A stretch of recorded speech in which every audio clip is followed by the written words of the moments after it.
Hello guys, welcome to RP academy. तो दोस्तों, जैसे कि आप लोग जानते हैं, हम यहाँ पर फाइनेंस के स्टैटिक पार्ट पढ़ रहे हैं और आज हम उसी से रिलेटेड हमारी क्लास शुरू कर रहे हैं, जो कि है रेशियो एनालिसिस से रिलेटेड। तो रेशियो एनालिसिस में हम क्या पढ़ने वाले हैं, पहले हम ये देख लेते हैं। तो आज हम लोग पढ़ेंगे इंट्रोडक्शन। इसके बाद में हम पढ़ने वाले हैं यहाँ पर कि किस तरीके से हम अपने रेशियोज को एक्सप्रेस करते हैं, फिर ऑब्जेक्टिव्स क्या होते हैं, एडवांटेजेस क्या हैं, classifications, liquidity ratio, solvency ratio, turnover ratio क्या होता है और प्रॉफिटेबिलिटी रेशियो क्या होता है। तो चलिए स्टार्ट करते हैं। सबसे पहले अगर मैं बात करूं रेशियोज की, तो देखो रेशियो क्या होते हैं। यहाँ पर बेसिकली आपको क्वांटिटेटिव फॉर्म्स में कुछ नंबर्स मिल जाते हैं, ठीक है। अब यहाँ पर आपके पास में प्रॉफिट एंड लॉस अकाउंट बनाते हो आप, और आप बनाते हो बैलेंस शीट, राइट। तो यहाँ पर इनके थ्रू आपको पता चलता है कि आपके पास कितने एसेट्स हैं, कितनी लाइबिलिटीज हैं, आपके पास कितना आपका प्रॉफिट हो रहा है, ठीक है। तो यहाँ पर इन दोनों की फाइनेंशियल स्टेटमेंट्स के थ्रू आपको कुछ डेटा मिलता है। अब आप क्या करते हो, अब आप इस डेटा को कुछ इंपॉर्टेंट रेशियोज में कन्वर्ट करते हो। बेसिकली जैसे हम परसेंटेज में कुछ चीजें कन्वर्ट करते हैं, सिमिलरली। क्यों? ताकि यहाँ पर हम उसे कंपेयर कर पाए। किससे कंपेयर करना है मैम? हमको कंपेयर करना है हमें इससे जो अदर हमारी कंपनीज हैं सेम इंडस्ट्री में। तो यहाँ पर अलग अलग तरह की कंपनीज होती हैं एक इंडस्ट्री के अंदर। तो यहाँ पर उन्हीं से हमें क्या करना है, कंपैरिजन करना होगा। तो अगर मैं बात करूं यहाँ पर कि जैसे मान लो यहाँ पर आप एग्जांपल ले सकते हो एफएमसीजी सेक्टर का। एफएमसीजी सेक्टर में क्या होता है, देखो एफएमसीजी सेक्टर में आप देखोगे कि बहुत सारी कंपनीज होती है। जैसे खाने से रिलेटेड है ना, आईटी में हम लोग देखते हैं कि यहाँ पर आईटीआई हो गया, या सॉरी आईटीआई नहीं होगा, यहाँ पर आप ले सकते हैं डाबर ले सकते हो एक तो, ठीक है, ब्रिटानिया ले सकते हो। इस तरह से अलग अलग ऑर्गेनाइजेशंस होती है। अब यहाँ पर आप कंपेयर करोगे कि यहाँ पर जो हमारे यहाँ प्रॉफिट रेशियो है, परसेंटेज है, या फिर हमारा जो टर्नओवर हो रहा है, क्या वो उतना है जितना बाकी ऑर्गेनाइजेशन का है, या उससे कम हो रहा है। तो इसीलिए हम यहाँ पर रेशियो एनालिसिस यूज करते हैं। तो अब सबसे पहले अगर बात करें रेशियो होता क्या है, तो एक अर्थमेटिकल एक्सप्रेशन है। यहाँ पर हमारे पास दो इंटरडिपेंडेंट या रिलेटेड आइटम्स के बीच में हम क्या कर रहे हैं, रिलेशनशिप देख रहे हैं, ठीक है। तो इनको हम अकाउंटिंग रेशियो भी कहते हैं। तो यहाँ पर बेसिकली हमारी जो बैलेंस शीट है, या फिर जो हमारे प्रॉफिट एंड लॉस अकाउंट है, इनके थ्रू हम यहाँ पर अपनी रिलेशनशिप आइडेंटिफाई कर रहे होते हैं। अब रेशियो एनालिसिस में बेसिकली हम फाइनेंशियल स्टेटमेंट्स जो हमें प्रोवाइड की गई हैं, इन्हें एनालाइज कर रहे हैं। हमें रॉ डेटा प्रोवाइड किया गया है। अब इस रॉ डेटा को या तो हम पुराने साल के रॉ डेटा से कंपेयर करेंगे, या क्या करेंगे, इनको अलग अलग इंपॉर्टेंट रेशियोज में कन्वर्ट कर कर इनको अच्छे से इंटरप्रेट करेंगे। We will be understanding how this ratios are working, how the organisation is working, ठीक है। अच्छा, ये एक क्वांटिटेटिव मेथड है, जैसा मैंने आपको बताया। यहाँ पर हम बहुत सारी चीजें दिखेंगे, जैसे ऑर्गेनाइजेशन की कितनी लिक्विडिटी है, ऑपरेशनल एफिशिएंसी कैसी है, प्रॉफिटेबिलिटी कैसी है। तो मैं आपको ये सारी चीजें बहुत अच्छे से समझाते हुए चलूंगी। अब यहाँ पर एक्सप्रेशन जो होता है रेशियो का, वो या तो प्योर रेशियो में आपका हो सकता है, जैसे 1:2, राइट। या फिर आप कैसे कर सकते हो, 50%, या फिर आप टाइम्स में बता सकते हो कि 0.5 टाइम्स हो गया, राइट। या फिर आप इसे फ्रैक्शन में ले सकते हो कि यहाँ पर 1:2 है, 1/2 हमारा आ रहा है। तो इस तरीके से हम हमारे रेशियोज को एक्सप्रेस कर रहे होते हैं। अब बात करते हैं ऑब्जेक्टिव्स क्या होते हैं रेशियो एनालिसिस के। तो देखो, सबसे पहले तो क्रूशियल फाइनेंशियल इंफॉर्मेशन मिल रही है हमें यूजर्स को। क्या है क्रूशियल, कि भाई ऑर्गेनाइजेशन यहाँ पर उसकी हेल्थ कैसी है, पोजीशन कैसी है, क्या वो लंबे समय तक चल पाएगी या फिर छोटे समय तक ही चल पाएगी, क्या छोटे समय में होने वाली उसकी जो भी फाइनेंशियल ऑब्लिगेशंस हैं, जो भी उसे पैसों की जरूरत होगी, वो फुलफिल हो पाएगी या फिर नहीं हो पाएगी, ठीक। अब रेशियो एनालिसिस एक ऐसी टेक्निक है जहां पर हम हमारे डेटा को क्या कर रहे हैं, रीग्रुपिंग कर रहे हैं उसकी, ठीक है, ताकि अलग अलग अर्थमेटिकल रिलेशनशिप्स को यहाँ पर हम अप्लाई करेंगे और तब इनको रीग्रुप करेंगे। किस तरह कर रहे हैं, जब हम रेशियो पढ़ेंगे तो आपको बेटर समझ आएगा, ठीक है। तो यहाँ पर हमें बहुत सारी इंफॉर्मेशन मिल जाती है, जैसे कि किस एरिया में बिजनेस के हमें ज्यादा अभी क्या करना है, अपना फोकस देना है। यहाँ पर कौन से ऐसे एरियाज हैं, जैसे मान लो ऑपरेशनल हमारी अच्छी नहीं हो रही, ऑपरेशनल एफिशिएंसी हमारी अच्छी नहीं है, हमारे एक्सपेंसेस बहुत ज्यादा हो रहे हैं किसी भी काम को करने में, तो हम यहाँ पर उसे कंट्रोल करने की कोशिश करेंगे। तो एक डीपर एनालिसिस मिलती है प्रॉफिटेबिलिटी की, लिक्विडिटी की, सॉल्वेंसी की, एफिशिएंसी की, कि कैसे हमारी यहाँ पर ऑर्गेनाइजेशन का प्रॉफिट हो रहा है। ठीक है, यहाँ पर ऐसा हो सकता है, देखो एक साल ऐसा हो जिसमें रिवेन्यू जो है वो 500 करोड़ हो और प्रॉफिट जो है वो 400 करोड़ हो। ठीक है, और एक साल ऐसा हो सकता है कि रिवेन्यू जो है वो 1000 करोड़ हो, लेकिन प्रॉफिट की अगर हम बात करें तो प्रॉफिट यहाँ पर आपका केवल और केवल 600 करोड़ हो। ठीक है, तो अगर आप परसेंटेज में देखोगे तो ये आपको गलत अलग सिचुएशन बता रही है और ये अलग सिचुएशन बता रही है। ऑल्दो प्रॉफिट ऑर्गेनाइजेशन का बड़ा है, रिवेन्यू भी बड़ा है, लेकिन परसेंटेज वाइज हम देख रहे हैं कि यहाँ पर ऑर्गेनाइजेशन को ओवरऑल जो प्रॉफिटेबिलिटी है वो डिफरेंट है। तो इसी कुछ चीजों को हम कैसे समझेंगे, रेशियो से समझेंगे। अब बात करूं अगर लिक्विडिटी की, लिक्विडिटी क्या होता है पता है आपको? देखो यहाँ पर क्या होगा, यहाँ पर हम देखते हैं कैश या फिर कैश इक्विवेलेंट्स हमारे पास कितने हैं। अब मान लो कल आपको किसी को पैसा देना है, ठीक है, अब आपके पास एक जमीन है, एक कार है, आपके पास गोल्ड है बहुत सारा, सब चीज है, और आपको कल किसी को 10,000 रुपए देने हैं, लेकिन कैश आपके पास नहीं है। अब आप कैसे मैनेज करोगे? एक दिन में जमीन बेच दोगे? नहीं बिक सकती है। ठीक है, या फिर वायबल भी नहीं होगा। अपना सारा गोल्ड बेचना शुरू करोगे, वो भी वायबल नहीं होगा। तो यहाँ पर हमारे पास शॉर्ट टर्म फाइनेंशियल ऑब्लिगेशंस होती हैं जिन्हें हमें फुलफिल करना होता है, उसके लिए हमें लिक्विडिटी की जरूरत होती है। तो क्या वो हमारे पास है या फिर नहीं है, ये हम पता करते हैं। फिर बात करें अगर सॉल्वेंसी की, सॉल्वेंसी क्या होता है? यहाँ पर आप कितने लंबे समय तक चल पाओगे, टिक पाओगे इंडस्ट्री में, वो होती है सॉल्वेंसी। एफिशिएंसी, कि आप कितने इनपुट्स पर कितना आउटपुट जनरेट कर रहे हो, क्या वो वायबल है या फिर नहीं है। इसके अलावा हम यहाँ पर क्रॉस सेक्शनल एनालिसिस प्रोवाइड करते हैं, जिसमें हम हमारी परफॉर्मेंस कंपेयर करते हैं इंडस्ट्री के बेस्ट स्टैंडर्ड से। अब मान लो यहाँ पर किया मोटर्स बहुत अच्छा परफॉर्म कर रही है, जबकि मारुति सुजुकी के नंबर्स गिरते जा रहे हैं। अब टॉप परफॉर्मिंग इंडस्ट्री में अगर हम बात करें कंपनी कौन सी आ रही है, किया, तो यहाँ मारुति सुजुकी अपने हर एक रेशियो को चेक करेगी और देखेगी कि वो कहाँ लैग कर रही है। आया समझ? चलो नेक्स्ट है हमारा, यहाँ पर हम हमारी फाइनेंशियल स्टेटमेंट से कुछ इंपॉर्टेंट इंफॉर्मेशन को ड्राइव करते हैं, ताकि यहाँ पर प्रोजेक्शंस कर पाए और बेटर एस्टिमेट कर पाए अपने फ्यूचर को। आगे समझ? चलो एडवांटेजेस क्या क्या हो सकती हैं अब बताओ। यहाँ पर आप एक बेटर डिसीजन मेकिंग कर सकते हो, आपको पता चलेगा कहाँ आप गलती कर रहे हो, तो अच्छे से डिसीजंस ले पाओगे।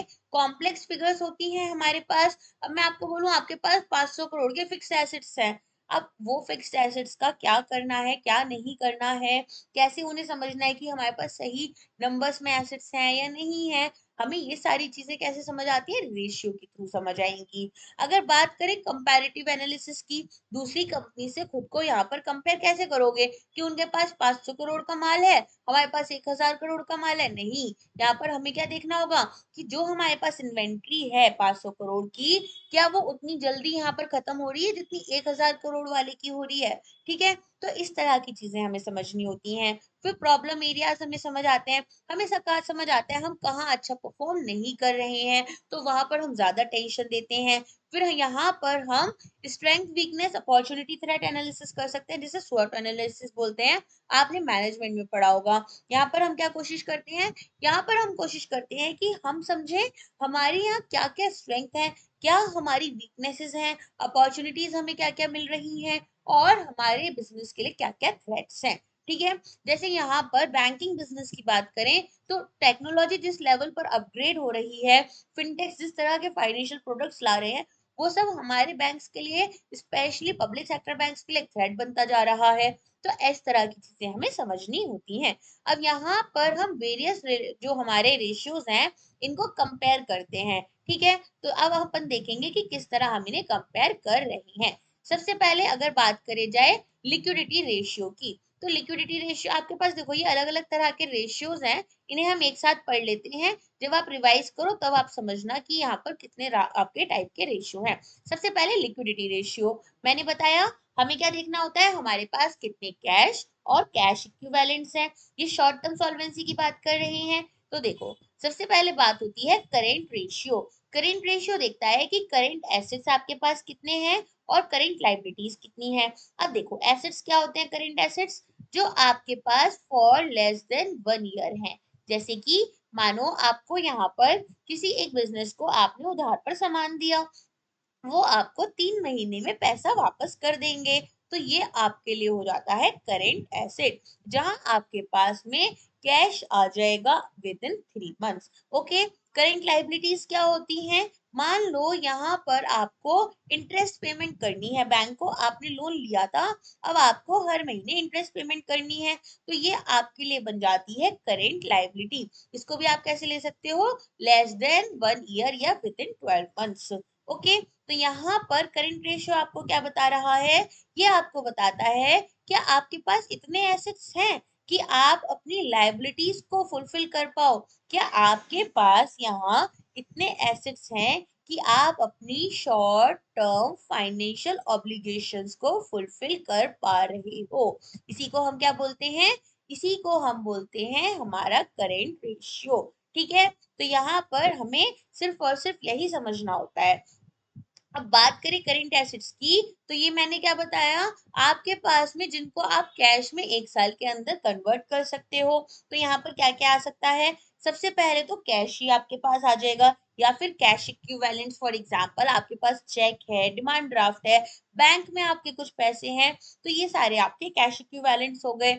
फिर आती हैं आपकी करंट इन्वेस्टमेंट्स। अब हम लोग क्या करते हैं, यहाँ पर ट्रेडिंग करते हैं, जिसमें कि हम 90 डेज से लेस कर रहे हैं, प्रॉफिट जनरेशन के लिए कर रहे हैं, तो ये आ सकता है। शॉर्ट टर्म के लिए हमने कुछ मार्केटेबल सिक्योरिटीज में इन्वेस्ट कर दिया, या फिर हमारे पास जो इन्वेंट्रीज हैं, आपने रॉ मटेरियल खरीदा, उसे अपने पास स्टोर करके रखा, उसे प्रोसेस कर कर फिनिश्ड गुड्स बनाए, उसे आपने गुड्स को बेचोगे तो पैसा मिलेगा, तो यहाँ पर इन्वेंट्रीज भी आपके लिए करेंट एसेट का हिस्सा बन जाती है। फिर आते हैं ट्रेड रिसीवेबल्स। ट्रेड रिसीवेबल्स जैसे मैंने आपको बताया था कि आपने किसी को उधार पर सामान दिया, अब वो आपको जब पैसा देते हैं, ठीक है, जब तक वो पैसा आपको नहीं मिल जाता तब तक वो रिसीवेबल होता है। सिमिलरली अगर आपको वो पैसा किसी को देना है जिससे आपने उधार पर रॉ मटेरियल खरीदा, तो वो आपके लिए ट्रेड पेबल बन जाता है। इसके बाद में short term loans and advances आते हैं, जहां पर आप कम समय के लिए क्या कर रहे हो, लोन ले रही हो। यहाँ पर हो सकता है आपने बैंक से कुछ पैसा उठाया तो वो आपके पास आ गया, या फिर आपने किसी को यहाँ पर उधार दिया। एडवांसेस क्या होते हैं, लोन्स देना। तो आज जब आपने किसी को लोन दिया तो वो आपको यहाँ पर रेगुलरली इंटरेस्ट पेमेंट्स करेंगे, तो ये भी आ सकता है। इसके अलावा मान लो प्रीपेड एक्सपेंसेस, ये क्या होते हैं, आपने पहले ही अपना रेंट पे कर दिया, या फिर इंश्योरेंस का प्रीमियम पे कर दिया, या फिर जो टैक्सेस आपको पे करने थे साल के एंड में, आपने शुरू में ही वो पे कर दिए, या फिर आपके पास कुछ अक्रूड इनकम हो गई, जैसे यहाँ पर आपको यहाँ लग रहा है कि आपको यहाँ पर कुछ पैसे मिलने वाले थे, ठीक है, तो वो आपकी एक्यूमुलेट होती जा रही है, अभी आपने रियलाइज नहीं की है, आपको मिली नहीं है, लेकिन वो आपको मिलेगी धीरे धीरे। तो ये सब हमारे किस में आ जाते हैं, करेंट एसेट्स में आ जाते हैं। अब करेंट लाइबिलिटीज क्या होती हैं, जो कि हमारी 1 साल में ड्यू है, ठीक है, तो यहाँ पर जैसे आपको पैसा देना है किसी को, अकाउंट्स पेबल या ट्रेड पेबल सभी बताया था। फिर नोट्स पेबल हो गए, जो कि आपके यहाँ पर 1 साल के अंदर अंदर आपको पे करना है पैसा। इसके अलावा मान लो आपको कोई लॉन्ग टर्म लोन लिया और इसका प्रिंसिपल पोर्शन आपको पे करना है 1 साल के अंदर, वेजेस आपको देने होते हैं अपनी लेबर को, सैलरीज पे करनी होती है, इनकम टैक्स पे करने होते हैं, और भी बहुत सारे ऐसे एक्सपेंसेस हो सकते हैं जो कि आपके अक्रूड हैं, ठीक है, जो आपको पे करने होंगे। इसके अलावा डेफर्ड रिवेन्यू, डेफर्ड रिवेन्यू क्या होता है, देखो मान लो आपने यहाँ पर एडवर्टीजमेंट्स करवाए, प्रमोशंस करवाए अपनी ऑर्गेनाइजेशन के, तो क्या वो आपको हैंड टू हैंड यहाँ पर पैसा लाकर दे देंगे, नहीं, आपको 1 साल के बाद में क्या होगा, यहाँ पर आपकी कंपनी को प्रॉफिट होना शुरू होगा मार्केटिंग एक्टिविटीज से, तो ये हमारे आ जाते हैं डेफर्ड रेवेन्यू में। और यहाँ पर हमारा क्या होता है, कस्टमर डिपॉजिट्स। कस्टमर डिपॉजिट्स हमारे पास जो आते हैं यहाँ पर एज बैंक, क्या होगा, एज बैंक आप देखोगे कि आपको कस्टमर्स कुछ सेविंग अकाउंट में पैसा दे देते हैं, रिकरिंग डिपॉजिट्स में देते हैं, फिक्स डिपॉजिट्स में देते हैं, जिस पर आपको यहाँ पर पैसा इंटरेस्ट के फॉर्म में देना पड़ता है, तो वो भी बैंक के लिए लाइबिलिटीज बन जाती हैं। ठीक है। अच्छा, अब यहाँ पर सिग्निफिकेंस क्या है हमारे करंट रेशियो का? सिग्निफिकेंस हमेशा इंपॉर्टेंट होता है सभी रेशियोज के लिए, तो इसको आप एस्टेरिस्क मार्क कर सकते हो। तो यहाँ पर हमें पता चलता है कि हमारे पास कितने करंट एसेट्स हैं जो कि हमारी लाइबिलिटीज को कवर कर लेंगे। ठीक है। तो ना तो ये बहुत हाई होना चाहिए, अगर मान लो करंट रेशियो आपका बहुत हाई है, इसका मतलब आपके पास बहुत ज्यादा एसेट्स है, इसका मतलब आपके पास कैश जो है वो खाली पड़ा है, इसको आप बिजनेस में यूज नहीं ले रहे। और अगर पैसा खाली पड़ा है, यूज नहीं ले रहे, तो नुकसान है, क्योंकि इन्वेस्ट करोगे, बिजनेस में लगाओगे तो ज्यादा प्रॉफिट कमा पाओगे। और मान लो कि बहुत ही कम आपके पास यहाँ पर एसेट्स हैं और लाइबिलिटीज आपकी ज्यादा है, तो ऐसी सिचुएशन में क्या होगा? ऐसी सिचुएशन में आप यहाँ पर किस तरह से अपनी लाइबिलिटीज को, अपने खर्चों को कवर करोगे? तो ऐसे में आपको हो सकता है लोन लेना पड़े, इंटरेस्ट ज्यादा देना पड़ जाए फिर, तो ये भी अच्छा नहीं होता। ठीक है।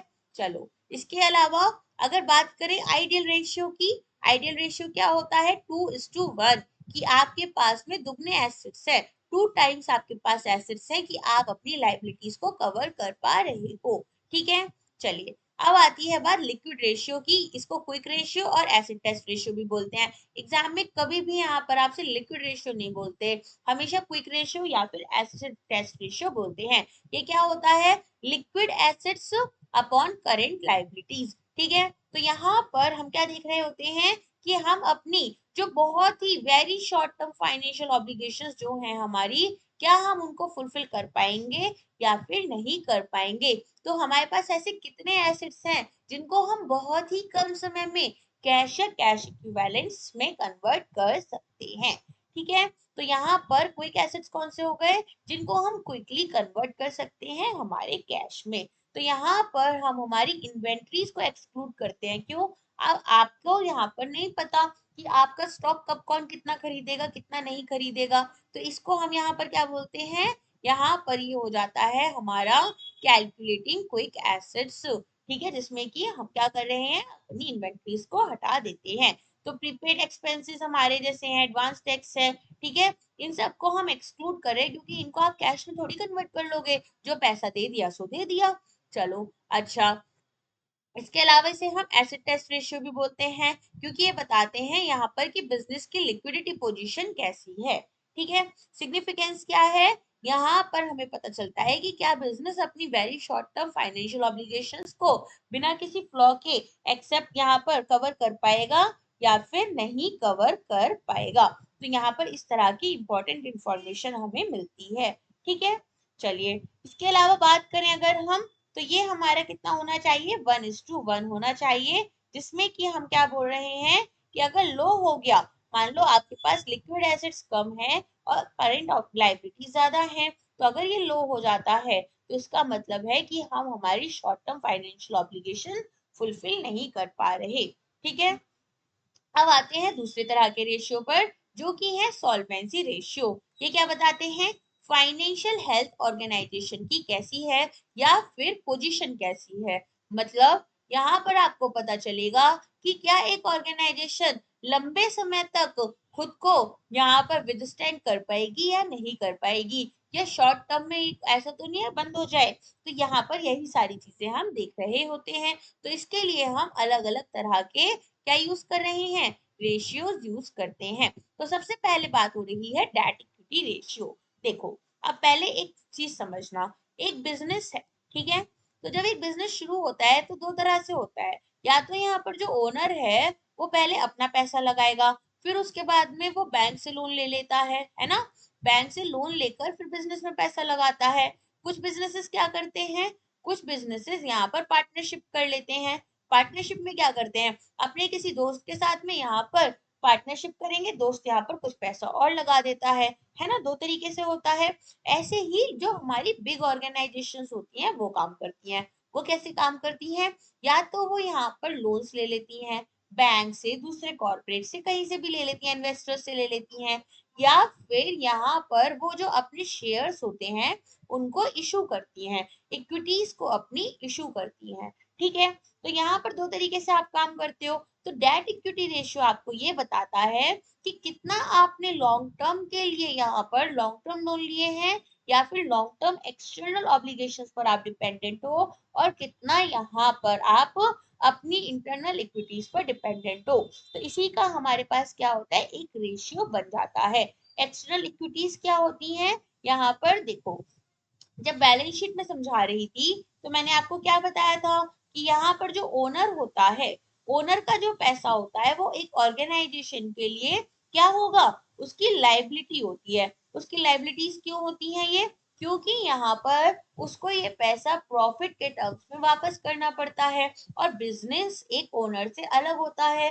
ठीक है। तो सेम बात यहाँ पर अप्लाई होगी कि जब आपने अपने शेयर्स बेचे तो किसी और ने इसको खरीदा, वो उस ऑर्गेनाइजेशन के माइनॉरिटी या मेजॉरिटी ओनर्स हो जाते हैं। तो उनके द्वारा मिला हुआ पैसा भी एक ऑर्गेनाइजेशन के लिए लाइबिलिटी बन जाता है। और लोन्स तो लाइबिलिटी होते ही है, हमें सारा पैसा वापस करना है ना। तो यहाँ पर हम देखते हैं कि लॉन्ग टर्म बोरोइंग्स और लॉन्ग टर्म प्रोविजंस में हमारे पास क्या क्या आता है। ठीक है। तो ये नॉन करेंट लाइबिलिटीज होती हैं हमारी इक्विटी में, और लाइबिलिटी पार्ट होता है ये हमारी बैलेंस शीट का। ठीक है। तो डेट इक्विटी रेशियो कैसे निकालोगे, long term debts upon share holders fund, जो शेयर होल्डर ने यहाँ पर पैसा लगाया है। ठीक है। शेयर होल्डर के फंड्स में क्या क्या आ सकता है, शेयर कैपिटल, जो यहाँ पर जब आपने शेयर इशू किए उससे मिलने वाला पैसा आपका शेयर कैपिटल होता है। फिर जो भी बिजनेस को यहाँ पर प्रॉफिट होता है उसका हिस्सा कहाँ जाता है, उसका एक हिस्सा हमें अपने शेयर होल्डर्स को डिविडेंड के फॉर्म में देना होता है। तो रिजर्व एंड सरप्लस हो गए। इसके अलावा जब हमने शेयर वारंट्स निकाले तो यहाँ पर हमें कुछ पैसा मिलता है शेयर एप्लीकेशन निकाल कर, तो वो सब हमारा किसमें आता है, शेयर होल्डर्स फंड में आता है। और शेयर कैपिटल में क्या क्या आता है, एक तो आती है इक्विटी शेयर कैपिटल जो नॉर्मल शेयर्स हैं, एक होते हैं हमारे पास प्रेफरेंस शेयर्स। प्रेफरेंस शेयर्स में क्या डिफरेंस होता है, देखो यहाँ पर इक्विटी शेयर्स में एक कंपनी की मर्जी है, प्रॉफिट होगा तो यहाँ पर डिविडेंड दे देंगे, नहीं होगा नहीं देंगे। प्रेफरेंस शेयर्स में ऐसा नहीं होता, एक परसेंटेज होती है जिसके अकॉर्डिंग यहाँ पर फिक्स परसेंट पर आपको इन्हें डिविडेंड देना ही देना होता है। अगर इस साल लॉस में चले गए तो अगले साल दो, लेकिन देना पड़ेगा। तो ये होती हैं हमारे प्रेफरेंस शेयर्स। ठीक है। इनको यहाँ पर ज्यादा प्रेफरेंस मिलता है। ठीक है। तो अब आप यहाँ पर देख सकते हैं, आपको और ज्यादा इसमें दिया हुआ है, इतना आपके आरबीआई के एग्जाम में नहीं आएगा। अगर आप यहाँ पर जेआईबी की तैयारी कर रहे हो, एएफएम का एग्जाम देते हो तो शायद आ जाए, अदरवाइज नहीं आएगा। चलो आगे बढ़ते हैं।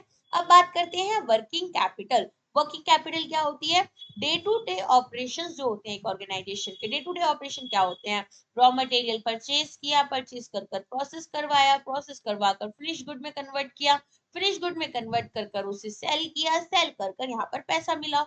ये होती है ऑपरेशन साइकिल। इसमें क्या क्या आ जाता है, रॉ मटेरियल खरीदा उसके लिए पैसा चाहिए, लेबर आई काम करने उनको पैसा देना है, एडमिनिस्ट्रेशन और सैलरी आती है, आप देनी पड़ती है स्टाफ को, है ना। तो ये सब आता है। तो यहाँ पर वर्किंग कैपिटल हमें इसलिए चाहिए होता है कि खर्चों को फुलफिल कर पाए। तो वर्किंग कैपिटल क्या है, current assets minus current liabilities. This is very very important for your exam. ठीक है। तो यहाँ पर आप क्या करोगे, current assets minus current liabilities जो होती हैं वो क्या होती हैं, आपकी वर्किंग कैपिटल। और डेट टू इक्विटी रेशियो की अगर मैं बात करूं तो यहाँ पर डेट टू इक्विटी रेशियो में आपके लिए सबसे इंपॉर्टेंट क्या है कि यहाँ पर आपका कितना ये एक आइडियल रेशियो है। तो 2:1 हमारा एक आइडियल रेशियो माना जाता है।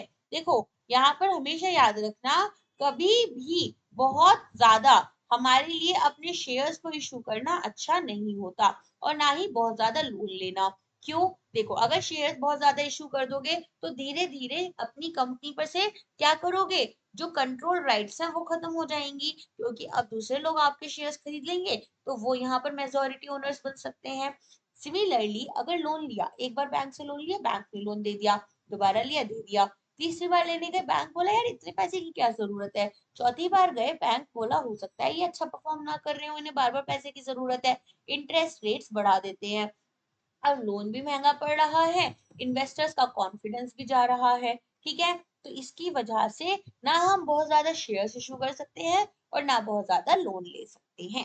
ठीक, चलो आगे बढ़ते हैं। तो यहाँ पर हमें डिग्री ऑफ इंडेटनेस पता चल रही है एक एंटरप्राइज की, और जहाँ पे हमें ये पता चलेगा कि लॉन्ग टर्म में यहाँ पर हमारे पास में कितनी सॉल्वेंसी है, क्या हम टिक पाएंगे या नहीं। ऐसा तो नहीं है हमारे प्रॉफिट का एक मेजर हिस्सा हमारी इंटरेस्ट पेमेंट्स में ही जा रहा है, या हमें फिर उसके बाद में बहुत ज्यादा डिविडेंड्स पे करने पड़ रहे हैं।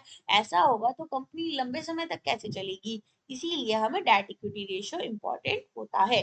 अब आती है बात debt to capital employed ratio.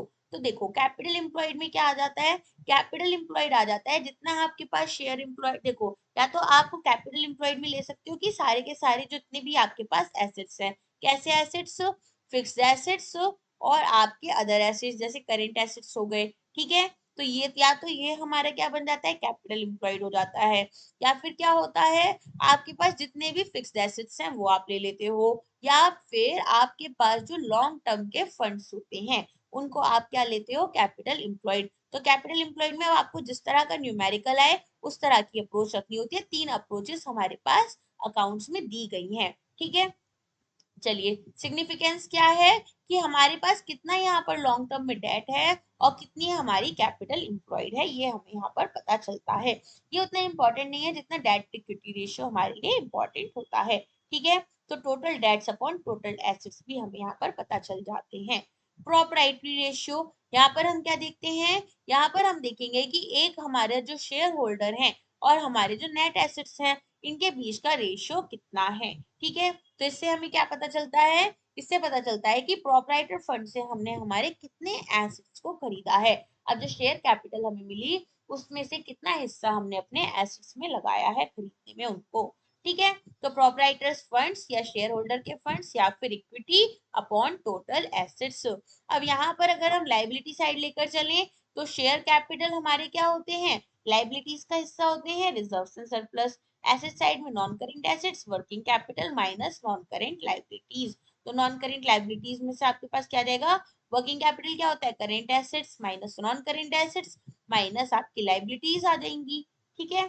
चलिए ये यहाँ पर क्यों इंपॉर्टेंट है, ताकि जो अनसिक्योर्ड लेंडर्स हैं और क्रेडिटर्स हैं वो यहाँ पर समझ पाए कि कितना पोर्शन हमने हमारे खुद के कैपिटल का अपने एसेट्स में लगाया है। एक बेहतर जानकारी हमारे यहाँ अनसिक्योर्ड लेंडर्स को मिल पाती है। अनसिक्योर्ड लेंडर्स क्या हो गए, जिन्होंने हमें यहाँ पर पैसा जब उधार पर दिया है तो हमसे मॉर्गेज में कुछ नहीं लिया, कोलेटरल कुछ नहीं लिया। जैसे कुछ लोग होते हैं ना, जमीन यहाँ पर अपनी गिरवी रखते हैं, मॉर्गेज पर रखते हैं और क्या करते हैं, लोन ले लेते हैं। तो ये क्या होता है, आपका सिक्योर्ड लोन। अब यहाँ पर ये अनसिक्योर्ड लेंडर्स की बात कर रही है, ठीक है। नेक्स्ट आते हैं हम हमारे, एक हाई रेशियो का मतलब क्या होता है फॉर लेंडर्स और क्रेडिटर्स। अगर बहुत हाई रेशियो है इसका मतलब हमने प्रोपराइटर के फंड को अच्छे से यूज नहीं किया, हमने ज्यादा से ज्यादा हिस्सा प्रोपराइटर का फंड लेकर तब अपने एसेट्स को यहाँ पर क्या किया है, खरीदा है, या एसेट्स में उस फंड को यूज किया। ऐसा नहीं करना, कुछ हिस्सा हमें हमारी शेयर कैपिटल का और कुछ हमारी डेट का लेना है, जैसे मैंने बताया था, ठीक है। चलिए अब total assets to debt ratio है, यहाँ पर हम क्या देख रहे हैं कि हमारे पास कितनी टोटल एसेट्स हैं और लॉन्ग टर्म डेट्स हमारे पास कितने हैं। टोटल एसेट्स में क्या क्या आ जाता है, फिक्स्ड एसेट्स आ जाते हैं, नॉन करेंट इन्वेस्टमेंट्स आ जाती हैं और लॉन्ग टर्म लोन्स आ जाते हैं। नॉन करेंट इन्वेस्टमेंट वो इन्वेस्टमेंट्स जो एज एन ऑर्गेनाइजेशन हमने लंबे समय के लिए की है। मान लो अब यहाँ पर आपने कोई बॉन्ड खरीदा दूसरी कॉर्पोरेट का और वहां पर आपने 5 साल के लिए अपना पैसा लगा दिया, तो ये हो गई नॉन करेंट इन्वेस्टमेंट, ठीक है। डेट में क्या क्या आता है, लॉन्ग टर्म बोरोइंग्स आ गई और लॉन्ग टर्म प्रोविजंस आ गए। प्रोविजंस हम क्यों बना रहे हैं, ये प्रोविजंस हम इसलिए बनाकर चलते हैं ताकि अगर हमें कोई भी लॉस इन फ्यूचर होगा तो हम इन प्रोविजन से वो अमाउंट कट कर लेते हैं। हम अपने लिए एक ऐसी कैपिटल बचा कर रखते हैं कि अगर मान लो किसी वजह से मुझे लॉस होगा, ठीक है, तो यहाँ से मैं उस कैपिटल को कम कर दूं। मतलब एक मान लो जैसे हमारे पास बफर रख रहे हैं, बफर अमाउंट रख रहे हैं, मैंने किसी को 5 लाख का लोन दिया, मैंने क्या किया, यहाँ पर 1 लाख रुपए अलग से अपने अलग संभाल कर रख लिए कि अगर मुझे किसी भी वजह से इन फ्यूचर, अभी तो ये पैसा वापस कर देगा लेकिन हो सकता है आगे जाकर पैसा वापस ना करे, तो ये जो 1 लाख रुपए हैं ये मुझे अगर लॉस मान लो 1 लाख रुपए का हो गया तो मैं इस 1 लाख रुपए को यहाँ से हटा दूंगी, इस लॉस को कवर करने में लगा दूंगी, ठीक है। तो हम अपने लिए कुछ ऐसी कैपिटल बचा कर रखते हैं। तो याद रखना प्रोविजंस क्या होते हैं। बहुत बार आपको करंट अफेयर्स में प्रोविजन से रिलेटेड क्वेश्चंस आते रहते हैं कि प्रोविजनिंग नॉर्म्स चेंज हो गए हैं तो क्या है। तो आपको पता चल गया प्रोविजन क्या है कि एक अलग से कैपिटल हम लोग बचा कर भी रख लेते हैं कि अगर मान लो किसी तरह का लॉस हो गया तो हम यहाँ से कट कर लेंगे। सिग्निफिकेंस क्या है, यहाँ से हमें पता चलता है कि एक्सटर्नल फंड्स को हम कितना यूज कर रहे हैं हमारे एसेट्स को खरीदने में या फिर फाइनेंस करने में। इंटरेस्ट कवरेज रेशियो ये इंपॉर्टेंट होता है, इसको हम DSCR भी बोलते हैं, डेट सर्विस कवरेज रेशियो। यहाँ हम क्या देखते हैं, यहाँ हम देखते हैं कि मान लो आपको प्रॉफिट हुआ, 5 लाख रुपए का प्रॉफिट हो गया आपको, ठीक है। अब इसमें से हो सकता है 3 लाख रुपए आपके सिर्फ और सिर्फ इंटरेस्ट पेमेंट में चले गए। तो यहाँ पर हम ये देख रहे हैं कि क्या हमें इतनी इनकम है कि हम हमारे इंटरेस्ट को यहाँ पर वापस कर पाए, प्रिंसिपल को वापस कर पाए। तो यहाँ पर हम net before profit before interest and tax देखेंगे और इंटरेस्ट देखेंगे कितना हमारा लॉन्ग टर्म डेट्स पर जा रहा है। अब देखो क्या होता है, सबसे पहले EBIT समझो, net profit before interest and tax, इसे बोलते हैं earning before income and interest and tax. देखो क्या होता है, यहाँ पर मान लो आपने 5 लाख रुपए का सामान बेचा, ठीक है, 5 लाख रुपए का सामान बेचा और 3 लाख रुपए का यहाँ पर आपकी कॉस्ट लगी थी, तो 2 लाख रुपए का प्रॉफिट हो गया।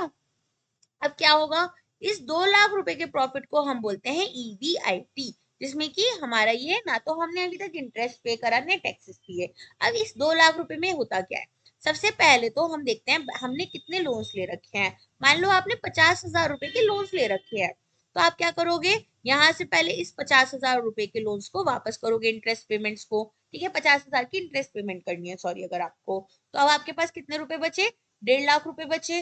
अब इस 1.5 लाख रुपए के ऊपर आप क्या करोगे, टैक्सेस पे करोगे। तो यहाँ पर आप क्या कर रही हो, यहाँ पर आप 1.5 लाख के ऊपर टैक्सेस पे करोगे, ना कि 2 लाख के ऊपर। इंटरेस्ट को हम पहले हटा देते हैं, ठीक है। तो ये होती है earning before interest and tax. फिर हम देखते हैं कि इंटरेस्ट हमारा कितना जा रहा है। अगर ये बहुत हाई है, इसका मतलब है कि हम आराम से अपनी इंटरेस्ट पेमेंट कर पाएंगे। आगे समझ में, ये वाला EBIT का भी कॉन्सेप्ट समझ में आ गया। चलो, एक्टिविटी और टर्नओवर रेशियो। टर्नओवर क्या होता है, एक ऑर्गेनाइजेशन को अलग अलग जगह से इनकम होती है। एक इनकम होती है इसकी ऑपरेटिंग एक्टिविटीज से। ऑपरेटिंग एक्टिविटीज हम किसे कहते हैं, जो कोर ऑपरेशन है। मान लो एक यहाँ पर टेक्सटाइल की ऑर्गेनाइजेशन है जो शर्ट मैन्युफैक्चरिंग करती है। जब वो शर्ट मैन्युफैक्चर कर रही है तो मैं बोलूंगी शर्ट मैन्युफैक्चर करना इसकी कोर ऑपरेटिंग एक्टिविटीज का हिस्सा है। अब वही ऑर्गेनाइजेशन क्या करती है, समय समय पर लोगों को उधार देती रहती है और इंटरेस्ट अर्न करती रहती है। तो ये उसका कोर ऑपरेशन तो नहीं है, ये एक साइड इनकम की तरह हो गया। तो ये हो जाती है हमारी नॉन ऑपरेटिंग एक्टिविटीज। तो टर्नओवर में हम देखते हैं कि हम हमारी कोर ऑपरेटिंग एक्टिविटीज से यहाँ पर कितना रिवेन्यू जनरेट कर रहे हैं, ठीक है। तो एक्टिविटीज जो हमारे बिजनेस परफॉर्म कर रहे हैं उससे रिलेटेड हमारे टर्नओवर रेशियोज होते हैं। तो चलिए स्टार्ट करते हैं। अच्छा, अगर हाई टर्नओवर रेशियो है तो इसका क्या मतलब हो गया कि हम हमारे एसेट्स को और लाइबिलिटीज को यहाँ पर अच्छे से हैंडल कर रहे हैं, बहुत अच्छे हमारे परफॉर्मेंसेस चल रहे हैं, हमारी इन्वेंट्री में जो सामान है वो जल्दी जल्दी हम बेच पा रहे हैं, हमारे पास ऐसी इन्वेंट्री नहीं है जहां पर सामान जो है वो स्टैग्नेंट हो चुका है। अब कुछ एग्जांपल दूंगी, इसके बाद इन रेशियोज को समझाऊंगी ताकि ज्यादा बेहतर तरीके से इन्हें समझ पाओ। तो देखो, अगर मान लो आपके पास एक ऑर्गेनाइजेशन है, ठीक है, अब उस ऑर्गेनाइजेशन में आप क्या देखोगे, यहाँ पर आप देख रहे हो कि आपके पास में फॉर एग्जाम्पल किसका एग्जाम्पल लेना चाहोगे बताओ, सॉफ्टवेयर का ले, लैपटॉप का लेते हैं, ठीक है। अब मान लो लैपटॉप मैन्युफैक्चरिंग वाली एक कंपनी है, इन्होंने लैपटॉप्स मैन्युफैक्चर किए, इनके पास यहाँ 50 लाख रुपए के लैपटॉप पड़े हुए हैं स्टॉक में, ठीक है। भाई बहुत अच्छी बात है, बहुत अच्छी इन्वेंट्री है। अब अगर मैं करेंट एसेट और करेंट लाइबिलिटीज का रेशियो निकालूं तो एसेट्स में 50 लाख रुपए भी हमारे जाएंगे जो हमारी इन्वेंट्री है। लेकिन अब मान के चलो यहाँ पर ये जो 50 लाख रुपए के लैपटॉप थे, इनमें हमारे 30 लाख रुपए के लैपटॉप ऐसे हैं जो कि पुरानी टेक्नोलॉजी वाले हैं, अब लोग इन्हें नहीं खरीद रहे। इनका मान लो आई कोर प्रोसेसर काफी पुराना है या फिर इनकी रैम काफी खराब है, कुछ भी मान सकते हो, इनके जो ऑपरेटिंग सिस्टम है वो अपग्रेड नहीं हो सकता है। तो यहाँ पर इस वजह से इन लैपटॉप्स की कोई भी डिमांड नहीं है। तो करेंट एसेट्स कहने के लिए मेरे पास बहुत ज्यादा अच्छे हैं, लेकिन यहाँ पर अगर मैं इन्वेंट्री टर्नओवर रेशियो निकालूं तो वो अच्छी नहीं निकलेगी। क्यों अच्छी नहीं निकलेगी? क्योंकि मेरे पास यहाँ पर जो एवरेज इन्वेंट्री है वो सेम ही रह रही है, बिक नहीं रहा है, एफिशिएंट नहीं होगी। ठीक है, चलो अब यहाँ पर आपके पास अलग अलग तरह के रेशियोज हैं जो हम एक एक कर कर कवर करते हैं। सबसे पहले इन्वेंट्री टर्नओवर रेशियो, यहाँ हम क्या देख रहे हैं कि हमारी कितनी एफिशिएंसी है जिसमें हम हमारी इन्वेंट्री को यूज कर रहे हैं। तो यहाँ पर नंबर ऑफ टाइम्स हम क्या देखेंगे कि हमारी इन्वेंट्री यूज हो रही है। ठीक है, कि कितने उसमें हम इसको कन्वर्ट कर पा रहे हैं रिवेन्यू में, कितने अच्छे से हम ये जो 50 लाख रुपए के लैपटॉप हैं इनको बेच पा रहे हैं। ठीक है, तो अब यहाँ पर हम कैसे निकालेंगे? कॉस्ट ऑफ रिवेन्यू देखेंगे हमारी ऑपरेशन से कितनी है, और एवरेज इन्वेंट्री देखेंगे। ठीक है, cost of revenue from operations, जो रिवेन्यू हमें ऑपरेशन से हुआ है और जो हमारा ग्रॉस प्रॉफिट है उसको यहाँ पर माइनस कर देंगे। ग्रॉस प्रॉफिट क्या होता है? यहाँ पर जो आपका सेलिंग प्राइस है minus cost of goods sold. ठीक है, तो इससे हमें पता चल जाता है रिवेन्यू हमें कितना हो रहा है, क्या उसकी कॉस्ट होगी, या फिर रिवेन्यू हमारी जो ऑपरेशन से हो रही है और ग्रॉस लॉस में हम उसे ऐड कर देंगे। ठीक है, अगर बात करूं एवरेज इन्वेंट्री की तो वो कैसे निकालते हैं? एक देखोगे ओपनिंग इन्वेंट्री कितनी है और एक देखोगे क्लोजिंग इन्वेंट्री कितनी है, दोनों को डिवाइड कर दोगे 2 से। अब ओपनिंग इन्वेंट्री क्या होती है मैम? देखो 31 ऑफ मार्च को यहाँ पर आपके यहाँ पर हो सकता है आपके पास 50 लाख रुपए का स्टॉक था। ठीक है, 31 ऑफ मार्च 2025। अब 1 अप्रैल को भी आपके पास वही स्टॉक रहेगा, ऐसा तो है नहीं रात रात में सब बिक गया। तो 1 अप्रैल को मैं बोलूंगी 1 अप्रैल 2025 में कि मेरे पास ओपनिंग स्टॉक कितना है? 50 लाख रुपए का। क्लोजिंग स्टॉक क्या है? अब 31 ऑफ मार्च 2026 में मान लो मेरे पास यहाँ स्टॉक जो है वो हो गया 60 लाख रुपए का। ठीक है, तो ये मेरे लिए क्या बन गया? क्लोजिंग स्टॉक, जब मेरा फाइनेंशियल ईयर एंड हो रहा है। ठीक है, अब मान लो मुझे नहीं पता ओपनिंग के टाइम पर मेरे पास कितना यहाँ पर स्टॉक था, तो मैंने क्या करना है? मैंने हर महीने का यहाँ पर देखना है कि सम निकालना है कि हर महीने मेरे पास कितना ओपनिंग स्टॉक था। हर मतलब हर महीने अपना स्टॉक देखेंगे, उसको यहाँ पर ऐड करेंगे और डिवाइड कर देंगे 12 से। तो इससे हमें क्या पता चल जाएगा? इससे हमें यहाँ पर पता चल जाएगा कि हमारे पास ओवरऑल कितना स्टॉक है। तो यहाँ पर हम क्या देखते हैं? फ्रीक्वेंसी देखते हैं कि हमारी इन्वेंट्री को हम कितना आसानी से कन्वर्ट कर पा रहे हैं फिनिश्ड गुड्स में। ठीक है, चलिए अब लो टर्नओवर की अगर हम बात करें तो ये हमारी किस वजह से हो सकती है? हो सकता है हमने बैड बाइंग की हो, हमने चीजों को यहाँ पर हमारा जो मान लो हो सकता है रॉ मटेरियल अच्छा नहीं खरीदा हो, या फिर जैसे ऑब्सोलीट इन्वेंट्री, जैसे लैपटॉप की टेक्नोलॉजी पुरानी हो गई, तो ये सारी चीजें हो सकती हैं। ठीक है, अगर हाई टर्नओवर है मतलब कॉस्ट जो है हमारी रिवेन्यू ऑपरेशंस की वो हाई है और एवरेज इन्वेंट्री हमारी लो चल रही है, विच इज गुड। लेकिन यहाँ पर हमें ये भी देखना होगा कि ऐसा तो नहीं है हम हमारे पास ज्यादा इन्वेंट्री नहीं रख रहे जितनी जरूरत होनी चाहिए, तो ये भी हमें पता चल जाता है। ठीक है, अब आती है बात हमारे ट्रेड रिसीवेबल्स की। ट्रेड रिसीवेबल्स में हम क्या कर रहे होते हैं?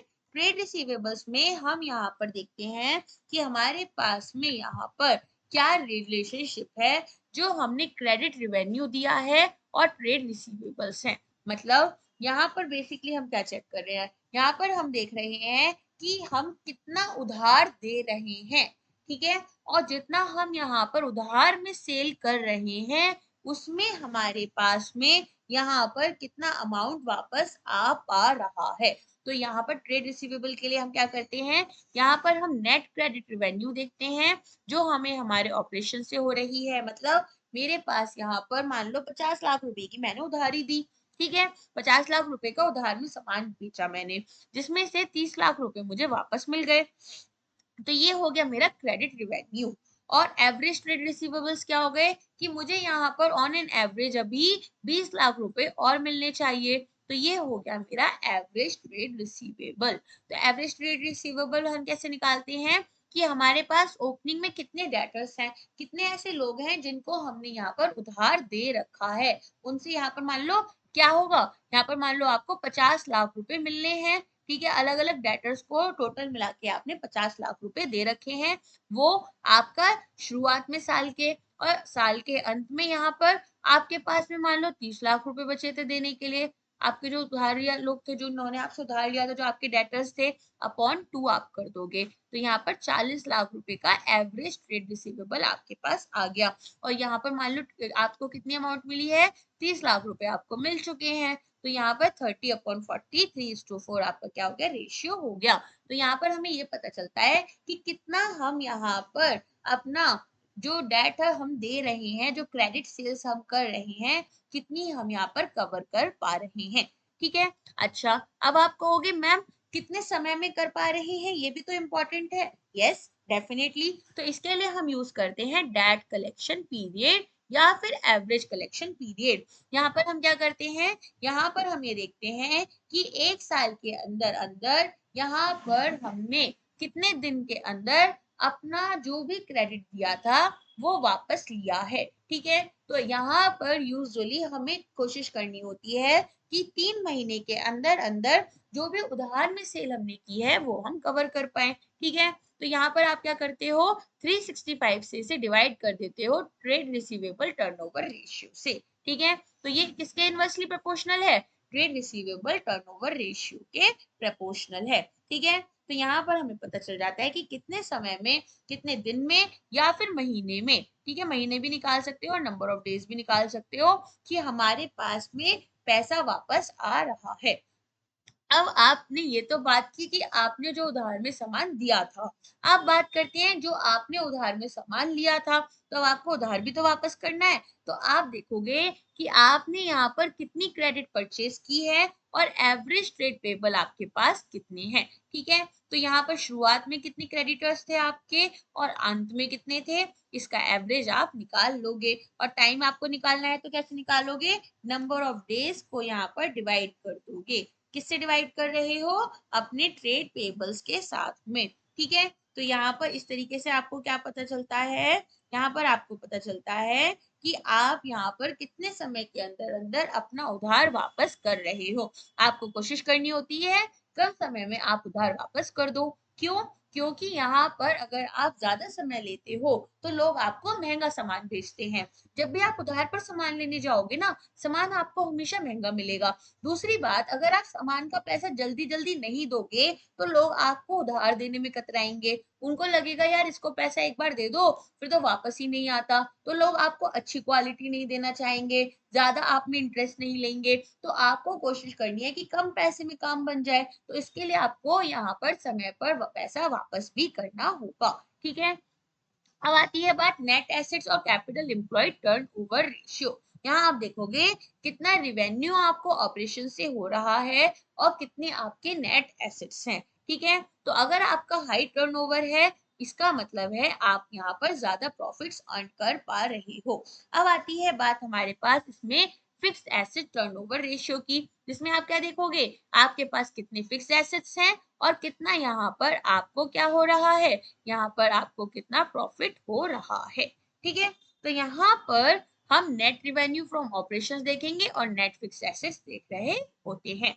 ठीक है, सबसे पहले अब इसमें बात करें वर्किंग कैपिटल टर्नओवर रेशियो की, तो वर्किंग कैपिटल क्या बताया था, current assets minus current liabilities. तो यहाँ पर हम देखेंगे कि कितना हमारा वर्किंग कैपिटल है और कितना रिवेन्यू हमें हो रहा है। ठीक है, तो यहाँ पर हमें एक अच्छी इंफॉर्मेशन मिल पाएगी। मान लो 10 लाख रुपए मेरे यहाँ पर कैपिटल में लग जा रहा है, वर्किंग कैपिटल मेरा 10 लाख रुपए का है और रिवेन्यू मेरा यहाँ पर 12 लाख रुपए का है, तो मैं प्रॉफिट कर रही हूँ, टाइम टू टाइम मुझे अच्छा खासा पैसा मिल रहा है। अगर यहाँ मेरा लगाया हुआ पैसा ज्यादा है और कमाया हुआ कम है, मतलब मैं लॉस में आ रही हूँ। ठीक है, तो यहाँ पर हमें क्या पता चलता है, यहाँ पर हमें पता चलता है कि कितने अच्छे से हम हमारे रिसोर्सेज को यूटिलाइज कर रहे हैं। यहाँ पर हमें पता चलता है कि हमारे पास में अगर हायर टर्नओवर है, मतलब हायर लिक्विडिटी है, हमारी जो भी इन्वेंट्रीज है वो टाइम टू टाइम बिक रही है, हमारी लिक्विडिटी बेटर हो रही है, प्रॉफिटेबिलिटी हमारी अच्छी है। ठीक है, तो वर्किंग कैपिटल टर्नओवर रेशियो एक बहुत अच्छा मेजर माना जाता है इन्वेंट्री टर्नओवर से। क्यों, क्योंकि यहाँ पर हमें एफिशिएंसी पता चल रही है in terms of our working capital, कि कितने अच्छे से हम यहाँ पर अपने ऑपरेशंस परफॉर्म कर पा रहे हैं। राइट।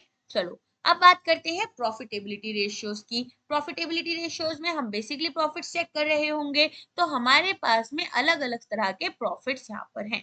ठीक है, एक चीज याद रखना, मान लो ग्रॉस प्रॉफिट रेशियो आया, नेट प्रॉफिट रेशियो आया, या फिर आपके पास ऑपरेटिंग प्रॉफिट रेशियो आया, तो सभी में ना एक चीज कॉमन होगी, वो क्या होती है, नेट सेल्स आपका डिनोमिनेटर में आता है। ठीक है, और बाकी जो भी रेशियो है उसको आप रख लेते हो। तो नेट सेल्स आपको किस में रखना है, इस तरह के प्रॉफिट्स में, डिनोमिनेटर में रखना होगा।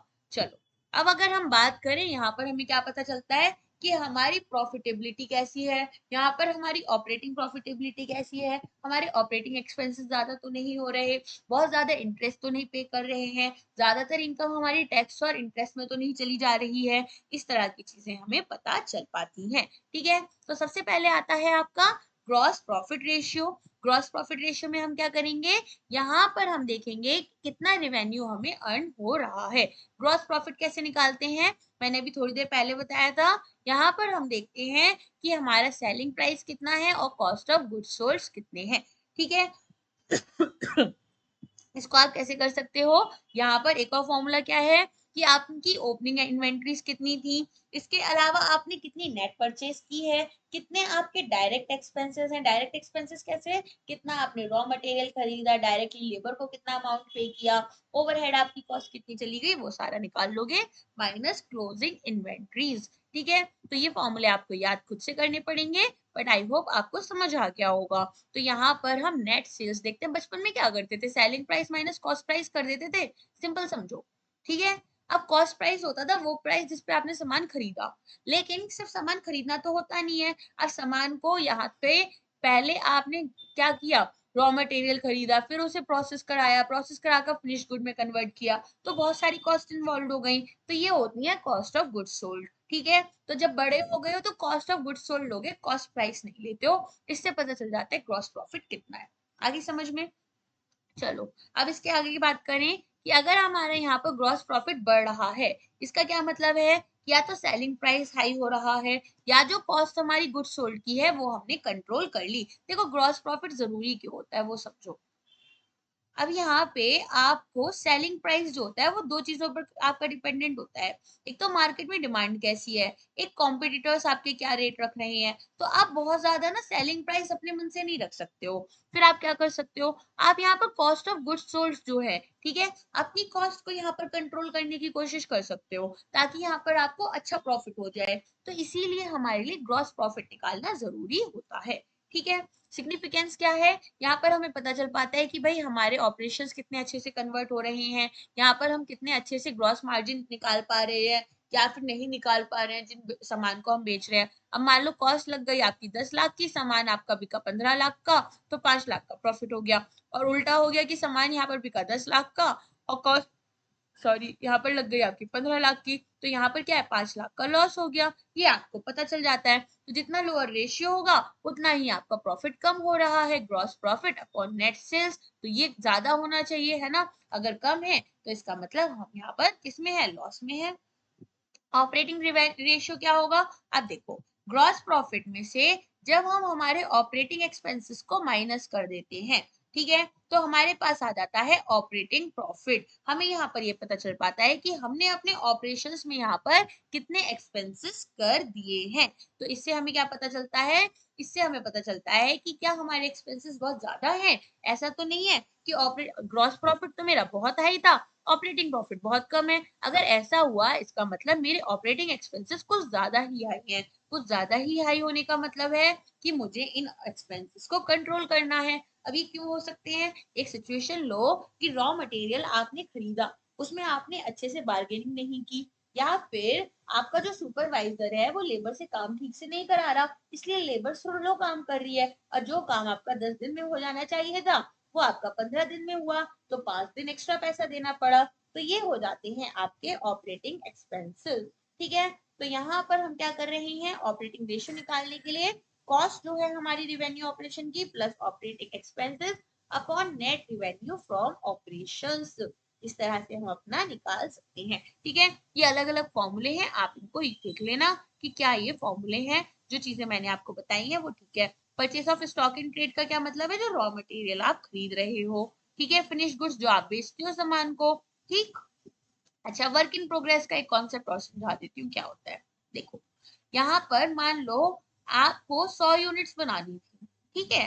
अब 100 में से आपने अभी 50% काम करा है। 100 यूनिट्स जो बननी थी वो 50% बन चुकी हैं। 100 यूनिट्स, अभी पूरी यूनिट्स आपकी नहीं बनी। मतलब जैसे यहाँ पर ऐसे लो कि आपको खाना बनाना है, ठीक है। तो आपने कुकर में अपनी सब्जियां रखी और सारी चीजों का सीटी लगा दिया। अब यहाँ पर आपको 4 सीटी लगानी थी, 4 में से 2 सीटी लग गई, ठीक है।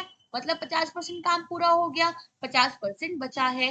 अब आप इसको नंबर में कैसे लिखोगे, नंबर में तो लिख नहीं सकते हो। इसीलिए आप क्या करते हो, जो ये 100 यूनिट्स होती है ना, इन 100 यूनिट्स को आप 50 यूनिट्स लिख देते हो, ठीक है। आधा काम तो हो गया ना आपका, तो आधी यूनिट्स दिखा दी आपने। इस तरह से हम अपने वर्क इन प्रोग्रेस को शो करते हैं। आगे समझ में? चलो, अब ऑपरेटिंग एक्सपेंसेस देख लो। यहाँ पर आपको प्रोवाइड किए कि भाई ये हमारे ऑपरेटिंग एक्सपेंसेस हैं। जैसे क्या क्या हो सकते हैं, ऑफिस एक्सपेंसेस हो सकते हैं, वेजेस जो आप दे रहे हो, सैलरीज जो दे रहे हो एडमिनिस्ट्रेटिव डिपार्टमेंट को, डेप्रिसिएशन होता है, मशीन हमारी टाइम टू टाइम क्या होता है, खराब होती जाती है, उनकी वैल्यू कम होती चली जाती है। एम्प्लॉइज बेनिफिट एक्सपेंसेस होते हैं, एम्प्लॉइज की सैलरीज, एम्प्लॉइज के यहाँ पर प्रोविडेंट फंड में पैसे जाते हैं, ठीक है। बहुत सारी इस तरह की चीजें होती है। इंश्योरेंस वगैरह प्रोवाइड करती हैं कुछ कंपनीज, तो इंश्योरेंस, एचआरए होते हैं, अलाउंसेस देती हैं। तो ये सारे हमारे किस में आ जाते हैं, एम्प्लॉइज बेनिफिट्स में आ जाते हैं, राइट। और सिग्निफिकेंस क्या है यहाँ पर, तो सबसे इंपॉर्टेंट सिग्निफिकेंस है हमारा यहाँ पर कि हम जो ऑब्जेक्टिव है वो ये है कि असेस कर रहे हैं ऑपरेशनल एफिशिएंसी को। इसके बाद में हम क्या कर रहे होंगे, बिजनेस की चेक कर रहे हैं, ठीक है। तो percentage of revenue from operations that is absorbed, जो हमारा यहाँ पर रिवेन्यू हो रहा है उसमें से कितना उसने हमारी जो कॉस्ट है उसको एब्जॉर्ब कर लिया है, ये हम चेक कर रहे होते हैं। अगर हमारे ऑपरेटिंग रेशियोज कम है तो ये एक अच्छी बात होती है। क्यों अच्छी बात है, क्योंकि यहाँ पर ऑपरेटिंग रेशियो में क्या है, हमारा ऑपरेटिंग एक्सपेंसेस डिनोमिनेटर में है, मतलब कम एक्सपेंसेस हमारे हो रहे हैं। सॉरी, यहाँ पर ऑपरेटिंग एक्सपेंसेस में हमारे क्या होगा, यहाँ पर ऑपरेटिंग प्रॉफिट में हम देखेंगे कि हमारे पास जो नेट रिवेन्यूज हैं वो हाई हैं और ऑपरेटिंग एक्सपेंसेस हमारे यहाँ पर न्यूमिनेटर में है वो कम हो रही हैं, ठीक है। ये मैंने थोड़ा उल्टा बोल दिया, आई एम सॉरी। चलो, अब आती है बात ऑपरेटिंग प्रॉफिट की। तो मैंने यहाँ पर क्या बताया था आपको, ऑपरेटिंग प्रॉफिट और रिवेन्यू फ्रॉम ऑपरेशंस, हम यहाँ पर इनके बीच में क्या निकाल रहे हैं, अपना रिलेशनशिप। तो रिवेन्यू फ्रॉम ऑपरेशंस को हम क्या लिख रहे हैं, नेट सेल्स लिख देते हैं, ठीक है।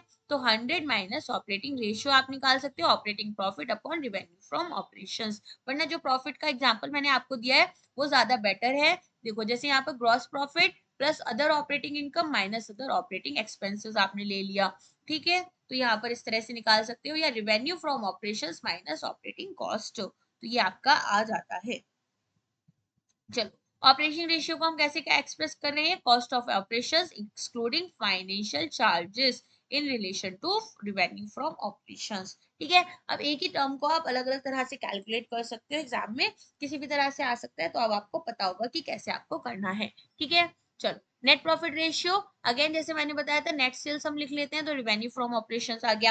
यहाँ पर नेट प्रॉफिट आ गया। नेट प्रॉफिट आपका क्या होता है, जो ऑपरेशन से रिवेन्यू हुआ, cost of revenue from operation आपने माइनस कर दिया, अपने ऑपरेटिंग एक्सपेंसेस को माइनस कर दिया, फिर यहाँ पर नॉन ऑपरेटिंग एक्सपेंसेस जैसे इंटरेस्ट पेमेंट आपने की, टैक्सेस पेमेंट आपने की, उनको भी यहाँ पर आप क्या कर रहे हो, माइनस कर दे रहे हो, ठीक है।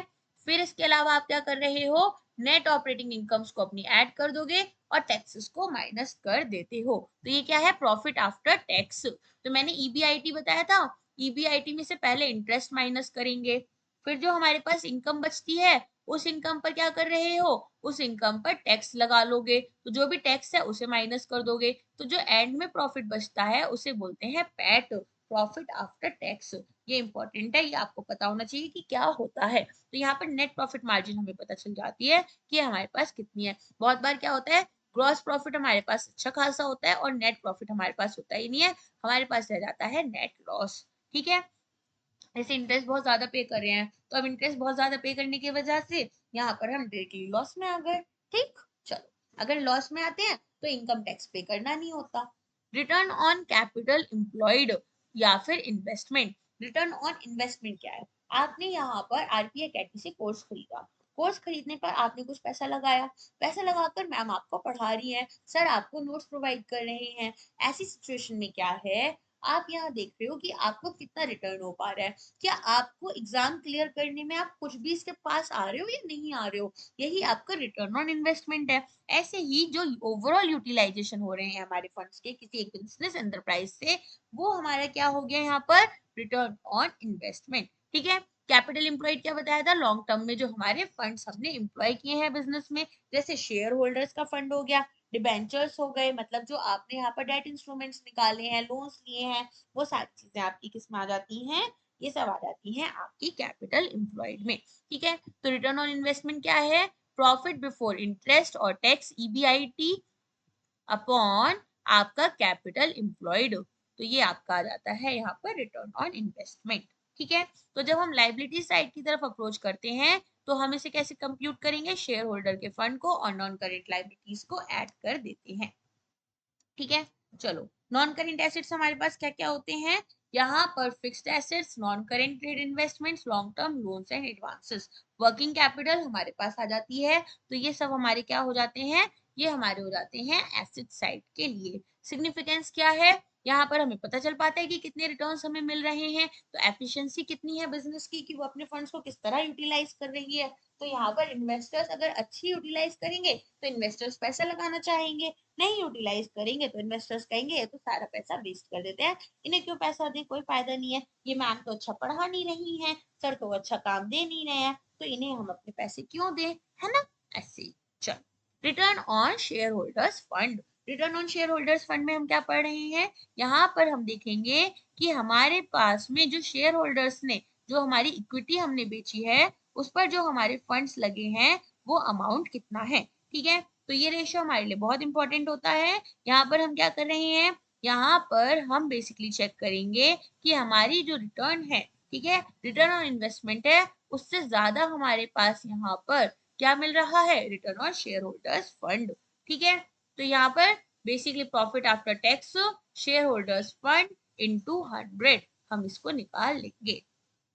ठीक है। अच्छा, अब आती है एक हमारे पास इंपॉर्टेंट रेशियो। इंपॉर्टेंट रेशियो क्या है, यहाँ पर earning per share. Earning per share क्या होती है, देखो एक शेयर होल्डर जब एक शेयर खरीद रहा है, ठीक है, तो शेयर खरीदने पर उसको क्या क्या फायदा हो सकता है उसने जिस प्राइस पर खरीदा, मान लो 50 रुपए का शेयर खरीदा, मार्केट प्राइस हो गया 60 रुपए का, तो 10 रुपए का तो यहाँ प्रॉफिट हो गया।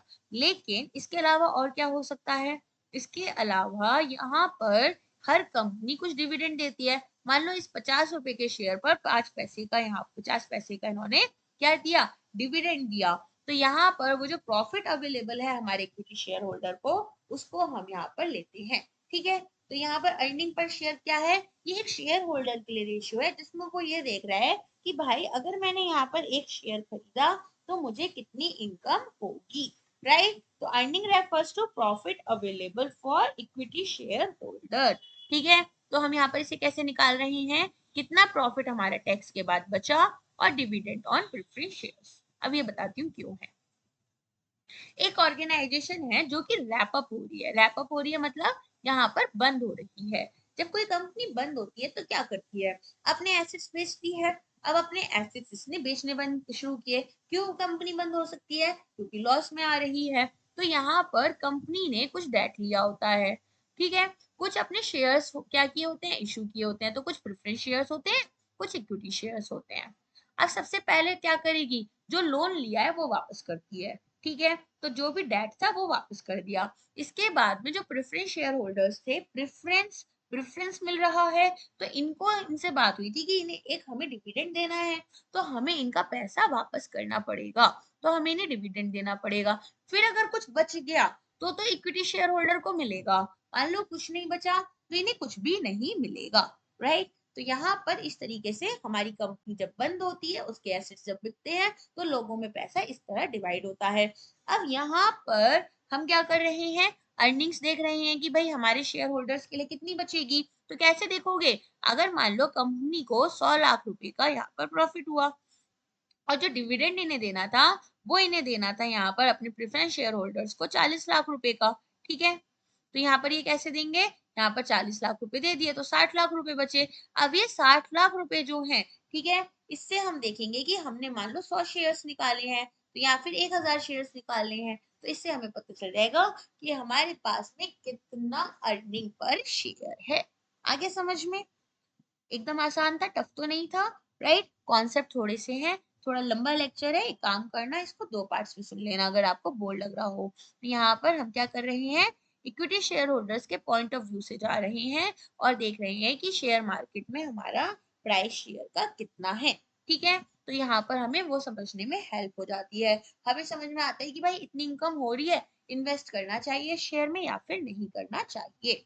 बुक वैल्यू पर शेयर, यहाँ पर क्या होगा, कितने शेयर होल्डर्स के फंड है हमारे पास और कितने नंबर ऑफ इक्विटी शेयर्स हैं। मान लो 50 लाख का शेयर होल्डर से फंड मिला हुआ है और 50 शेयर्स हैं, तो यहाँ पर आपको क्या पता चल जाएगा कि हर एक शेयर की बुक वैल्यू क्या है। बुक वैल्यू कौन सी होती है, ओरिजिनल प्राइस, जिस प्राइस पर आपने उन शेयर्स को बेचा है, ठीक है? तो ये बुक वैल्यू हम क्यों निकाल रहे हैं मैम, ये तो हमें पहले से पता होगा। हो सकता है आपने 3 बार में अपने शेयर्स इशू किए हो, है ना? एक बार मान लो एक शेयर आपका 40 रुपए का गया हो, फिर कंपनी अच्छा परफॉर्म की तो 50 का गया हो और तीसरी बार में 60 का गया हो, तो आपने 3 बार अपने शेयर्स क्या है निकाले थे मार्केट में, एक बार आईपीओ से, 2 बार एफपीओ से।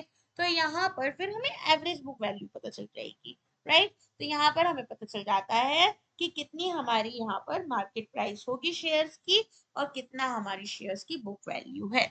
अब आती है बात डिविडेंड पे आउट रेशियो। तो यहाँ पर हम क्या देखते हैं, कितना हम डिविडेंड दे रहे हैं हमारे शेयर होल्डर्स को और कितनी उनकी अर्निंग पर शेयर है, ठीक है? तो डिविडेंड पर शेयर हमारा यहाँ पर हमें पता चल जाता है और अर्निंग पर शेयर पता चल जाती है। तो कंपनी की डिविडेंड पॉलिसी मतलब मान लो कह रही है कि हम यहाँ पर 10% का डिविडेंड देंगे, ठीक है? तो 10% के लिए यहाँ पर ये लोग अकॉर्डिंगली चले जाएंगे। वैसे जो सेबी की गाइडलाइंस हैं, आपको मिनिमम 20% जो अपना प्रॉफिट होता है उसका 20% रिटेन्ड अर्निंग में रखना होता है। देखो क्या होता है, प्रॉफिट आफ्टर टैक्स तो समझ आ गया कि अब हमें पता चल गया हमें इतना प्रॉफिट मिल रहा है। अब एक ऑर्गेनाइजेशन को क्या करती है, वो यहाँ पर अपने प्रॉफिट का मिनिमम 20% हिस्सा रिटेन्ड अर्निंग में रखती है और 80% मिनिमम है, ये इतना तो करना ही पड़ता है, ठीक है? किस में जाएगा, डिविडेंड पेमेंट्स में जा रहा है फिर। तो यहाँ पर रिटेन अर्निंग की बात की, डिविडेंड में उनकी मर्जी है कितना देना चाहते हैं। रिटेन अर्निंग क्या होती है, ये वो अमाउंट होती है जो आप दोबारा वापस अपने बिजनेस में लगा देते हो, ठीक है? तो यहाँ पर कुछ पैसा बिजनेस को अपने वापस बिजनेस में भी लगाना पड़ता है, प्रॉफिट का एक पार्ट, ठीक? Profit earning ratio, profit earning ratio में हम क्या देखते हैं, भाई मार्केट प्राइस कितनी है हमारे शेयर की और अर्निंग पर शेयर हमारा कितना है। तो इससे हमें ये पता चल पाता है कि भाई फर्म जो है वो अभी कैसा परफॉर्म कर रही है, फर्म की अर्निंग कैसी है। और यहाँ पर जो अलग अलग इंडस्ट्रीज में हम चेक करेंगे, मान लो मुझे यहाँ पर ऑटोमोबाइल इंडस्ट्री में पैसा लगाना है एज अ शेयर होल्डर, तो मैं यहाँ पर क्या चेक करूंगी, पीई रेशियो देखूंगी अलग अलग कंपनीज का, कि भाई यहाँ पर किया का कितना है, hyundai का कितना है, होंडा का कितना है, या फिर वोक्सवैगन का कितना है। इसके अलावा मैं यहाँ पर एमजी का चेक कर सकती हूँ कितना है, मारुति सुजुकी का चेक कर सकती हूँ, टाटा मोटर्स का चेक करूंगी और सबका चेक कर कर फिर अपने लिए डिसाइड करूंगी कि कौन कौन सी कंपनी में मुझे पैसा लगाना है, ठीक है ना? तो इस तरीके से हम क्या कर रहे हैं, यहाँ पर चेक कर रहे होते हैं कि हमारे पास एज अ शेयर होल्डर हमें किस ऑर्गेनाइजेशन में पैसा लगाना चाहिए। ओके, तो आज हमने क्या-क्या पढ़ा, एक बार क्विकली रिवाइज कर लेते हैं वरना भूल जाएंगे चीजों को। तो आज हमने अलग-अलग तरह के रेशियोज पढ़े हैं। पहले हमने देखा कि रेशियोज होते क्या है, फिर हमने समझा कि रेशियोज की जरूरत क्या है, हम इन्हें क्यों यूज कर रहे हैं। इसके बाद में हमने समझा कि हमारे पास में 4 से 5 तरह के रेशियोज हैं। मेजरली कौन-कौन से हैं, प्रॉफिटेबिलिटी रेशियोज हैं, सॉल्वेंसी हैं, जिसमें हम लॉन्ग टर्म और शॉर्ट टर्म लेकर चलते हैं, टर्नओवर रेशियोज हैं, ठीक है? तो हमारे मेजरली 3 तरह के रेशियोज में हमने डिवाइड किया और समझा कि एक ऑर्गेनाइजेशन की फाइनेंशियल हेल्थ, फाइनेंशियल पोजीशन कैसा वो कंपेयर करेंगे हम कि कैसा परफॉर्म कर रही है दूसरी ऑर्गेनाइजेशन के कंपैरिजन में, किस तरह से वो अपना डेट वापस ले पा रही है या नहीं ले पा रही है, इस तरह की इंफॉर्मेशन हमें मिलती है। चलिए आज के लिए बस इतना ही। इसके अलावा आप आरपी एकेडमी का जो यूट्यूब चैनल है उसे भी ज्वाइन कर लेना, बिकॉज़ यहाँ पर भी अब हम काफ़ी सारे इनिशिएटिव्स लेकर आएँगे जो फ्री में सभी के लिए रहेंगे, ठीक है? आप पेड स्टूडेंट्स हो तो आपको भी वो सारी चीज़ें मिलेंगी, लेकिन यहाँ पर फ्री इनिशिएटिव्स भी हम आपके लिए काफ़ी सारे चला रहे हैं। चलिए अब मुलाकात होगी नेक्स्ट लेक्चर में एक नई लर्निंग के साथ में। कोई भी फीडबैक है, कोई भी चीज़ लगती है तो वो आप टेलीग्राम पर बता सकते हैं। आपको पता है किस-किस मीडियम से आप हमसे यहाँ पर कम्युनिकेट कर सकते हैं। Thank you so much.